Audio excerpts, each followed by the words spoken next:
Another disappointing loss for your St. Louis Cardinals, who dropped this one. Final score 7-6 for the Redbirds this afternoon. I am Ethan Hannaford. He is Grant Salsman, and this is the Cards Central Postgame Show. Thank you so much for joining us. We appreciate it. And I can only imagine that there's going to be some frustrating fans after this one. Felt like the Cardinals were in a prime position to be able to split this series. You got a better start from Eric Fetty. I don't know if you would necessarily say it was a good start, but a step in the right direction compared to what it has been the last couple. And, the Cardinals aren't able to hold on to it. A rare home run given up by Phil Maton. Just overall, a disappointing finish to overall was a hard-fought game. Yeah, I mean, first home run of the season for Phil Maton. So really more than rare from him. And, you know, you go down 3-0 and they fight back. You take a 5-3 lead. And if you would have, I think, told every single Cardinal fan Eric Fetty would leave in the fifth inning with the game tied, would have taken it. Even if it's 7-7 and tied, you would have taken it. He gives up 3 runs. He gives you a chance to win. And you just can't hang on with the bullpen, which I think is the biggest disappointment. Yeah, absolutely. Especially when you consider how good the bullpen had been going in. Even today, I mean, Gordon Graceffo was excellent. Jojo Romero, another solid outing this afternoon. And Phil Maton, who has been unbelievably good here for the large majority of the season, but has been even more dominant here the past month to 6 weeks. Just not able to retire Sean Murphy, who, as Jeremy says here, has been killing the Cardinals these past 2 games. And he even mentions that at some point you may need to consider intentionally walking this guy, depending on the situation. Perhaps the Cardinals didn't do that. They pitched to him. They had to pitch to him in that situation. There's already runners on first and second. So I don't know how much luxury you have with putting a guy on base there to load the bases up. But, either way, disappointing finish. Let's go ahead and let's start with Eric Fetty and our overall takeaways from the Cardinals starter today. Ends up throwing 4 2/3, 6 hits allowed, 3 runs, all of them earned, just 1 walk, 1 strikeout, 2 home runs given up early in the ball game. What did you take from Eric Fetty and what we saw from start to finish from him?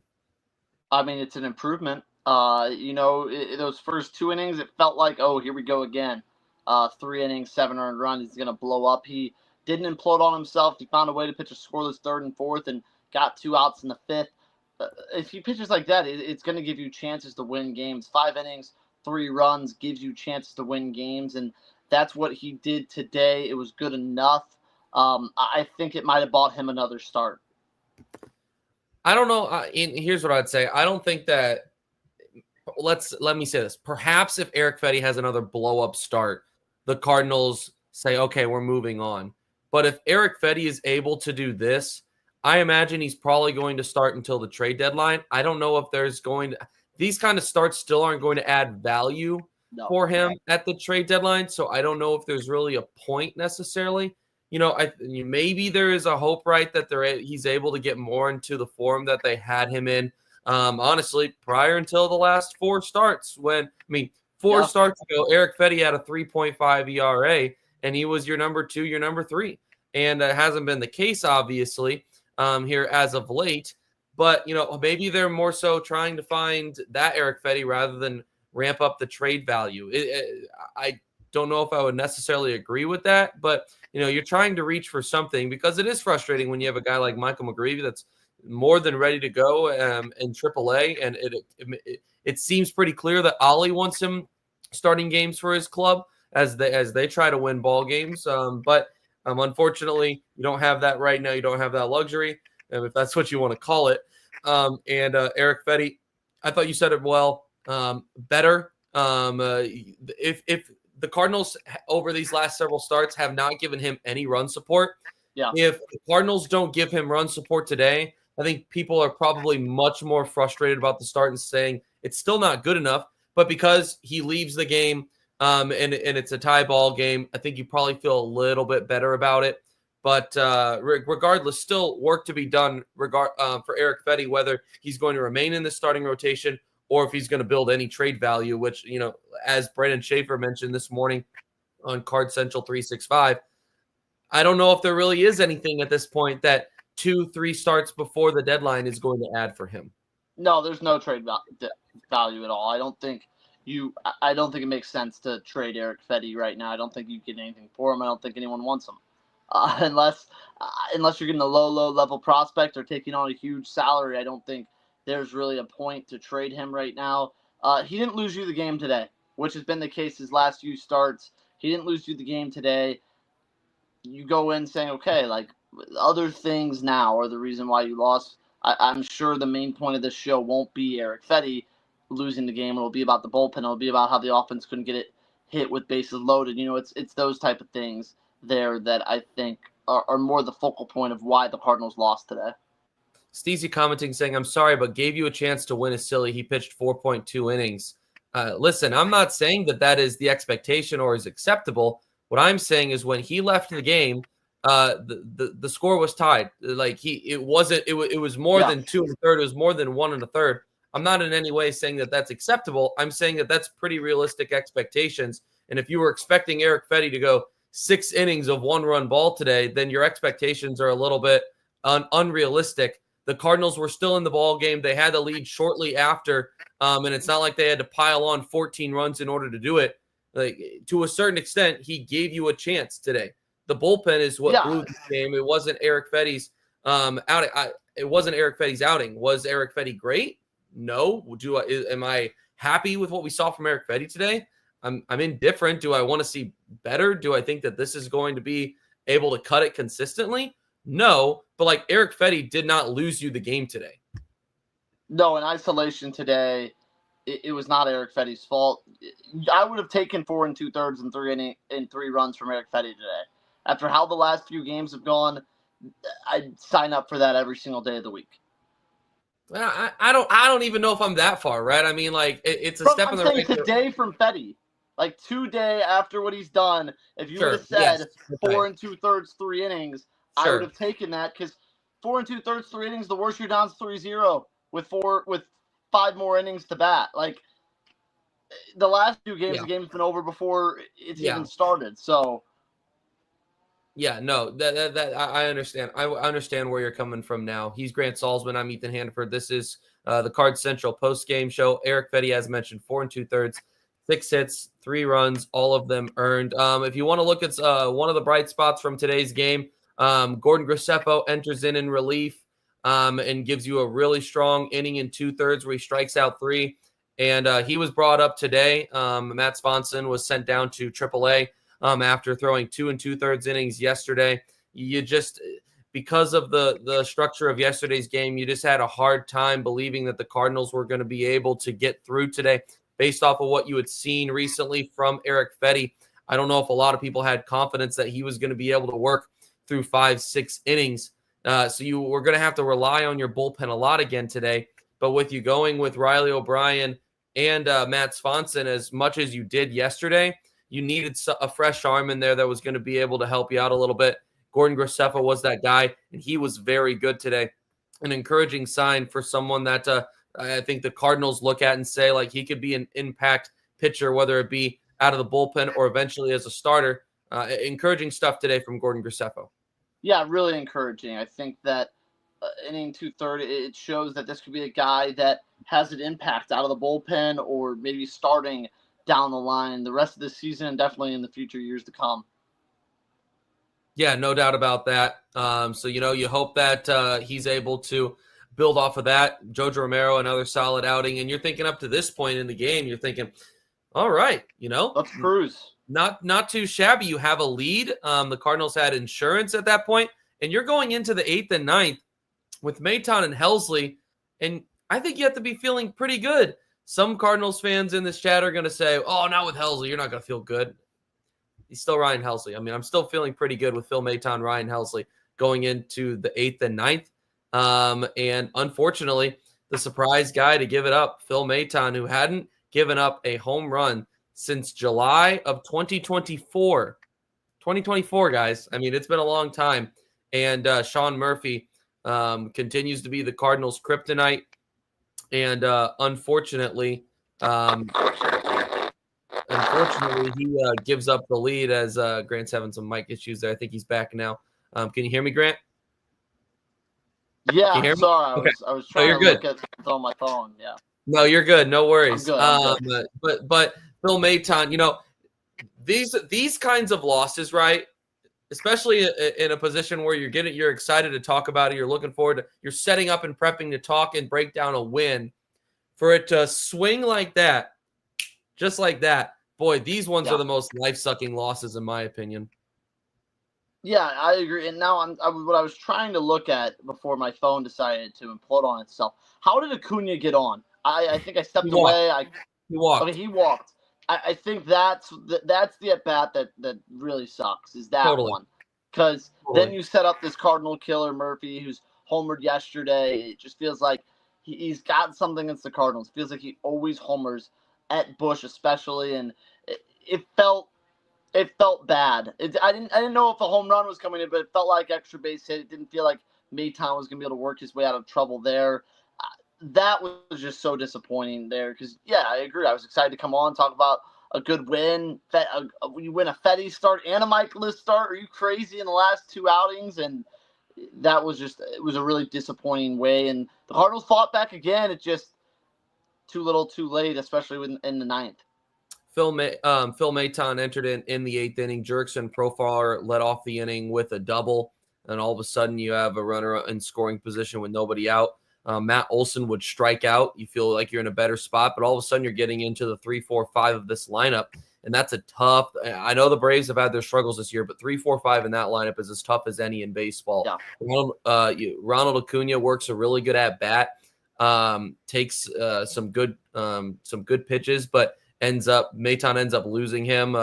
Is not able to get that slider to hit the outside part of the plate. And all of a sudden there's runners on first and second now, and you got Sean Murphy coming up to the plate. Going back to do you intentionally walk him? Do you not? I know Jeremy made that comment earlier. Here's my reason why you don't in that situation. Even with how good Sean Murphy was yesterday, you got Marcelo Ozuna following up, who had already homered today. Then you got Ozzie Albies. It's not like it gets that much easier, right? With the bases loaded and one out. So all of a sudden, then you're putting the tying run in scoring position. So that's why you don't walk.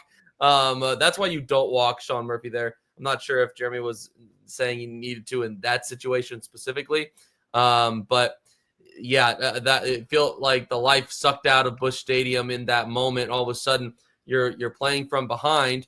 Fortunately, the Cardinals at that point, once again, this team continues to show fight and grit. They did in the eighth inning.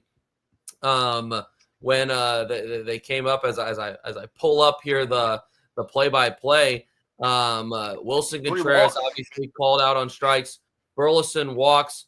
Good at bats taken in the bottom of the eighth by the Cardinals to get back into the ball game. Now they got some help from Daysbel Hernandez, who wasn't very good, but they also had to work some really good quality at bats. Thomas Sajaci specifically, who worked a 10-pitch full count walk, had to fight off some tough pitches. And then Nolan Gorman comes up to the plate with the bases loaded. The wild pitch ties things up, and you're like, all right.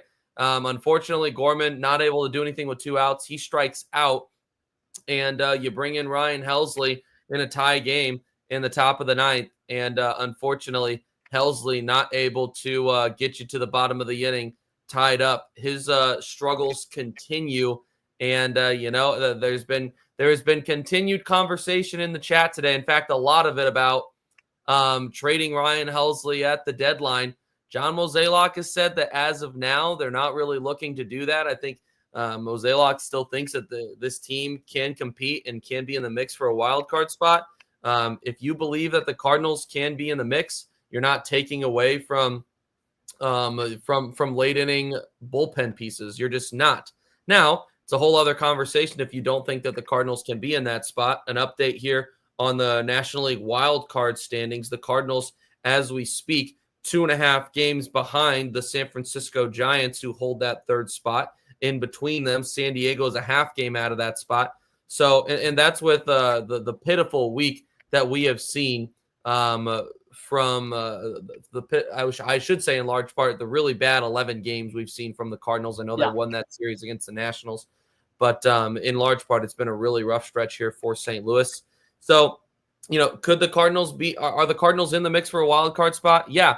Would John Mozeliak like to make the playoffs and perhaps make things interesting in his final season as the president of baseball operations? Yes. Can you simultaneously put yourself in a good position for the future while still maybe being in the mix here for the playoffs? I think so. I think there's a way to do that. Can you do it with trading Ryan Helsley? I think it becomes a little bit more difficult, but the Cardinals do have some depth that has looked pretty good up to this point bullpen-wise. Do I think that Ryan Helsley's stuff plays better in the closer role than a Phil Maton? I do. That isn't to say Maton can't do that. It isn't to say that Maton hasn't been better overall than Ryan Helsley this year.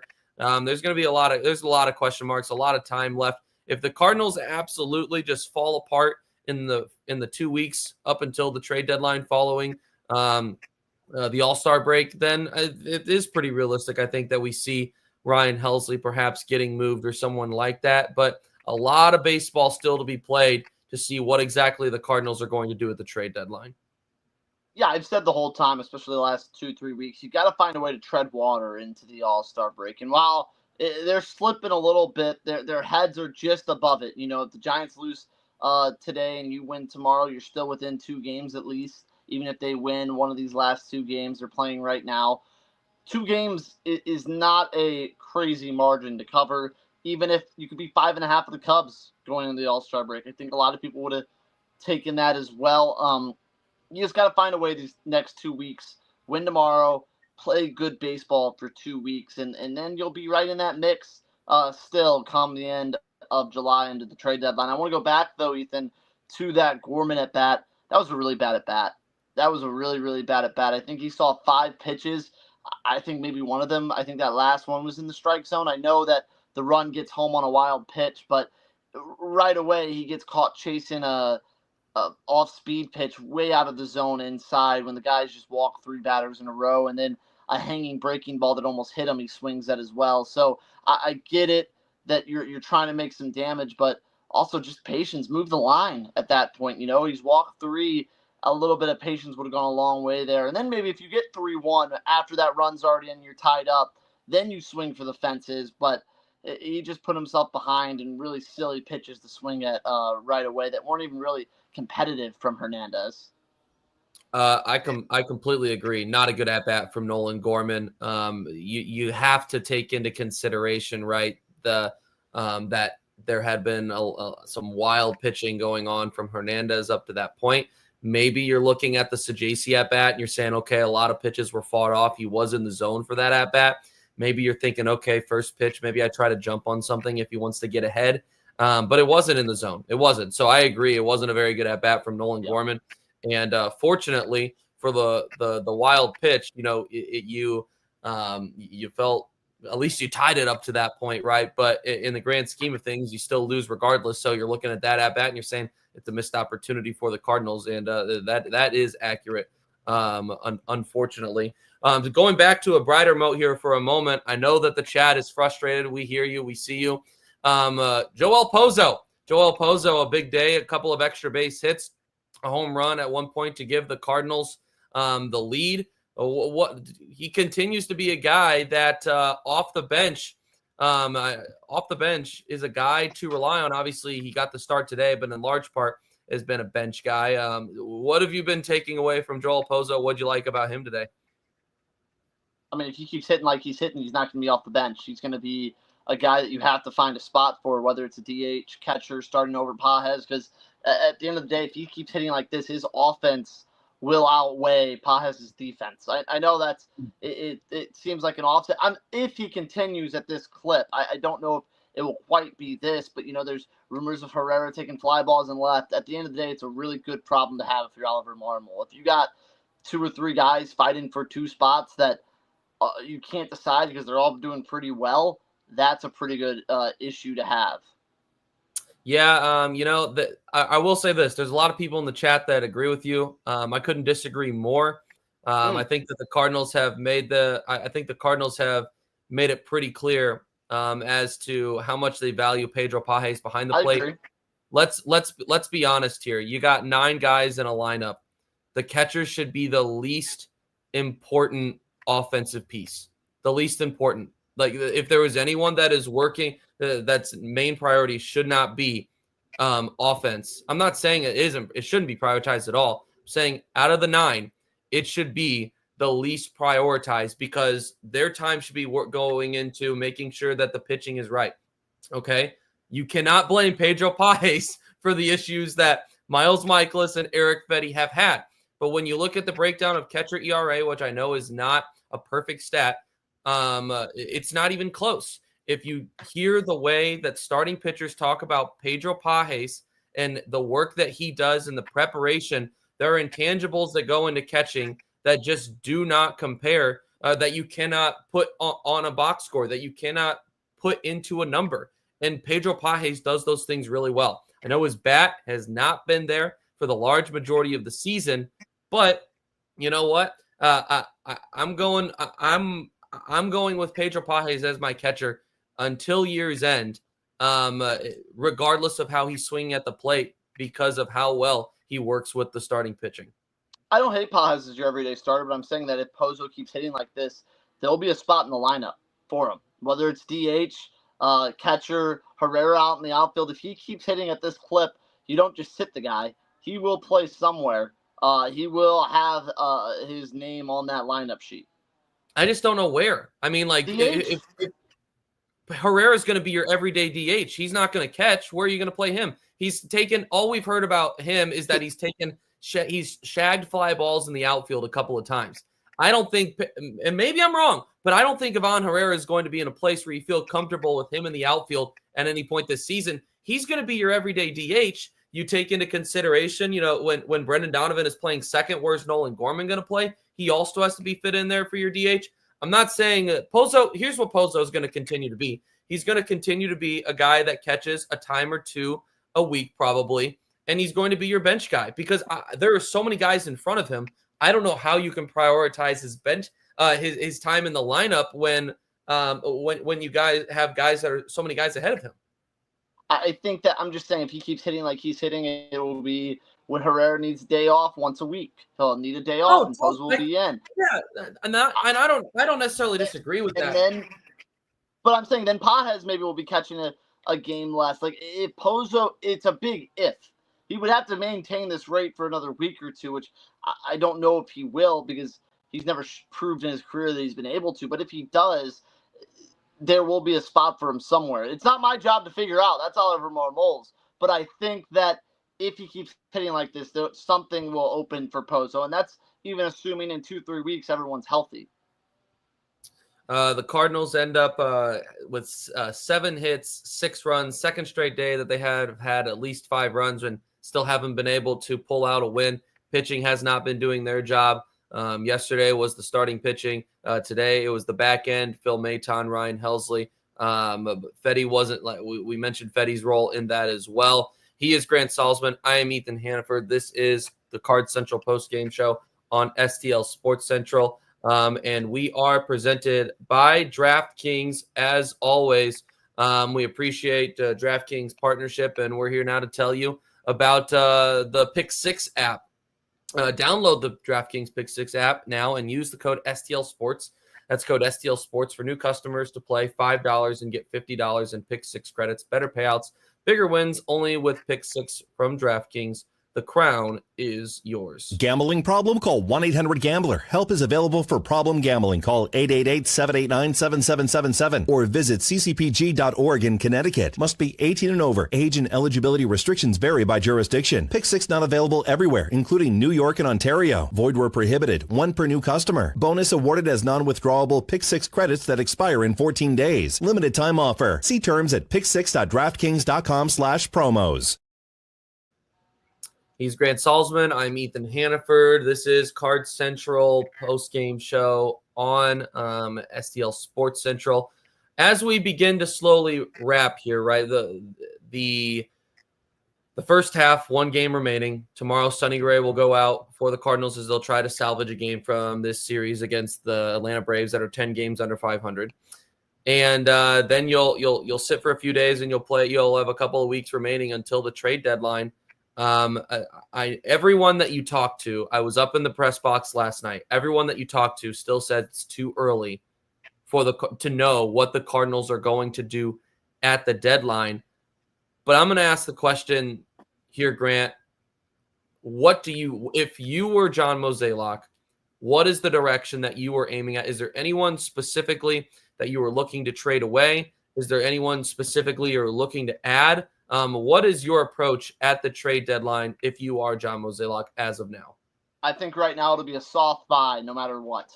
It'll look like the year they maybe got Jose Quintana and John Lester. It'll be low-level prospects, guys like maybe Jose Fermin, somebody that you're not over the moon about, and you'll trade them for an arm that can eat some innings, whether that's in relief or in the starting rotation. I think it'll be a very soft buy if they buy at all. I don't see them making too many moves. I think they'll kind of hold pat this year. That's how I see it now, and that's how I'll see it in a few weeks probably too, unless they suddenly are within 2 games of the Cubs and go on a crazy win streak or something like that. So there's a couple of interesting comments here that I want to bring up from the chat. And first off, there's been some people throwing around the number 5.81 ERA in July. That is not hot, Eddie. I know that was sarcastic, but clearly the pitching has been the issue here in the month of July. Yeah. Unacceptable from the Cardinals, and it's been the reason that they have, kind of dug themselves into a little bit of a hole here. But there's been some people saying, I've seen throughout the chat today, and Chewy said it here, trade Nootbaar, Helsley, Arenado, and maybe Contreras. Well, I can tell you this much. Contreras has a no-trade clause. Arenado has a no-trade clause. So they're not getting traded at the deadline. It's not happening. So it's not even worth mentioning. But I want to specifically talk about Lars Nootbaar for a moment because I've been seeing some people say trade Nootbaar. Bernie Miklasz on STL Sports Central a couple of days ago put out a video explaining why the Cardinals should trade Lars Nootbaar. I'm not sure if you haven't been able to watch that, go back and watch it. But I'm curious when it comes to Lars Nootbaar. This is a guy that I think you have a beat as to who he is. You've been able to see him now for several years, but never for a full healthy 162. Which at some point you're going to have to take that with a grain of salt and say that's who he is. That is a concern, right? That he does have the injury bug. It's always kind of been with him throughout his career. But this is a guy that's for the last month in large part has been really struggling. The value for him isn't super high. So that's one thing to take into consideration. I know, as Brandon says here, there is a ridiculous amount of log jams on this roster. And on my latest episode of the Lou Sports Talk podcast, I brought up this question to Katie Wu, who was our guest. To go check that out on Spotify or Apple Podcasts. We're also partnered with STL Sports Central. And I asked this to Katie Wu. Could you see the Cardinals trying to free up some of these log jams, or do you expect Mo to be a little more conservative? And in a regular season, to sum up what she said, in a regular season, it makes sense for the Cardinals to try and free up some of their log jams. But because you are going into a transition year where Chaim Bloom is going to be taking over this offseason as the president of baseball operations, it's a completely different situation. We don't know what Chaim Bloom thinks about this Cardinals roster. We don't know what he thinks about this young guy and that young guy, who he would prefer. I wonder if and basically she said she expects the Cardinals to wait on some of those decisions as far as freeing up log jams, which could also make the offseason a lot more interesting. It's a tough spot to be because I personally also would like for the Cardinals to be able to free up some of these log jams and bring some guys in from areas of need. But also, there's how many of these guys that you have right now that are in these log jams do you feel like are at the higher on the scale, right, or higher on their value as far as their value goes right now? I mean, Nolan Gorman, he's been better as of late, so maybe he's working back to that point. Jordan Walker most definitely isn't. I don't know if you really want to take I really don't know if you want to trade like Alec Burleson at this point. Ivan Herrera is not getting traded. Who I'm not sure necessarily, maybe Lars Nootbaar, but like I said, his value isn't necessarily at an all-time high that it's been at for him. So it feels like at this point, you would be potentially forcing guys that aren't very high up on the value scale to be traded away when maybe you could be getting something else. But it's something, we know it's been an issue for the Cardinals in the past, right? Where they have missed that mark where, okay, they miss out on the high point of some of these guys' value. You could go back through and name a few of them, right? But it is interesting when you look at the logjam, you say, okay, could the Cardinals use any of that to bring in pieces that they need? Would it be nice for them to be able to do that? Yes. How realistic it is for them to do that, I'm not quite sure.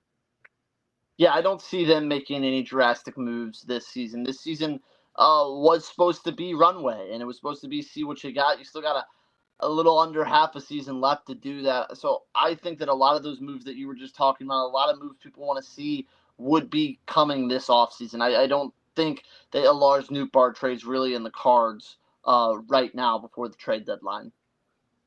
It's going to be very interesting to see what exactly the Cardinals do. Fans are frustrated. We're here with you guys frustrated. It has been a rough stretch here for St. Louis over their last 11 games now. Let's see. They've won 3 of them. They won 1 against Chicago, 2 against Washington, and that's all coming off of the series sweep against the Cleveland Guardians. So it's been a rough stretch of baseball here in St. Louis. Most definitely not the ideal way of play following such a good run there on the prior homestand and beginning of that road trip, and right as you near the trade deadline. So we'll see what direction the Cardinals head in. One more game here in the first half. Let's hope that the Cardinals can finish out on a high note and get good stuff out of Sonny Gray, and that they're able to at least finish out the first half in the win column. Any final thoughts here before we wrap, Grant? You're struggling. It's a good time to have a good performance from your ace. That's what you need. Amen to that. He's Grant Salsman. I'm Ethan Hannaford. Thank you so much for joining us this afternoon on the Cards Central Postgame Show on STL Sports Central. We will see you tomorrow morning with Cards Central 365.